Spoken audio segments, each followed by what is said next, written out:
ലോകം, ലോകത്തിലുള്ളത് നഷ്ടപ്പെട്ടു പോകുന്നതാണ്. നമ്മളിൽ നിന്ന് മാറിപ്പോകുന്നതാണ്. നമ്മളിൽ നിന്ന് എടുത്തു കളയപ്പെടുന്നതാണ്. എന്നാൽ ദൈവ ഇഷ്ടം അതെന്നേക്കും ഇരിക്കും. ദൈവ ഇഷ്ടം നമ്മൾ ഓരോരുത്തരും ദൈവ ഇഷ്ടം ചെയ്യുന്നവരായി തീരുവാനാണ് ദൈവം നമ്മളെക്കുറിച്ച് ആഗ്രഹിക്കുന്നത്. പഠിപ്പിക്കുകയാണ്, ദോഷത്തിന് ദോഷവും ശകാരത്തിന് ശകാരവും പകരം ചെയ്യാതെ നിങ്ങൾ അനുഗ്രഹം അനുഭവിക്കാൻ വിളിക്കപ്പെട്ടവരായതുകൊണ്ട് അനുഗ്രഹിക്കുന്നവരായി തീരുവിൻ. എങ്ങനെ എനിക്ക് ഇങ്ങനെ അനുഗ്രഹിക്കാൻ കഴിയുന്നേ? എനിക്ക് ദോഷം ചെയ്യുന്നവനെ എനിക്ക് എങ്ങനെ അനുഗ്രഹിക്കുവാൻ കഴിയും? അതിനാണ് പരിശുദ്ധാത്മാവിനെ ദൈവം നമുക്ക് നൽകി തന്നിരിക്കുന്നത്. പരിശുദ്ധാത്മാവ് നമുക്ക് ശക്തി തരും.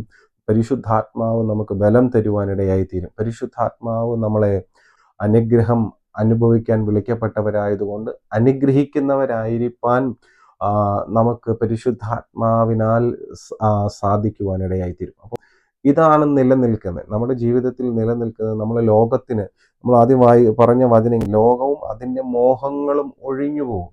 അത് മാറിപ്പോകും, അത് നഷ്ടപ്പെട്ടു പോകും. ലോകം നമ്മളിപ്പം നമുക്ക് ഉണ്ട് എന്ന് പറയുന്ന പലതും ഇത് ലോകത്തിലുള്ളതാണ്, ലോകത്തിൽ നിന്നുള്ളതാണ്. അത് ഒഴിഞ്ഞു പോകും.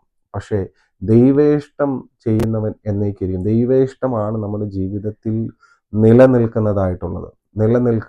അത് ആ നിലനിൽക്കുന്ന നന്മ എന്ന് പറയുന്നത് ദൈവ ഇഷ്ടം ചെയ്യുക എന്നുള്ളതാണ്. അപ്പം ദൈവ ഇഷ്ടത്തിൽ നിൽക്കുമ്പോൾ നമുക്ക് സമാധാനം ഉണ്ടാകും, സന്തോഷം ഉണ്ടാകും, തൃപ്തി ഉണ്ടാകും.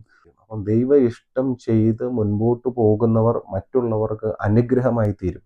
മറ്റുള്ളവർക്ക് നമ്മൾ ബ്ലെസ്സിങ് ആയി മാറുവാനിടയായി തീരും.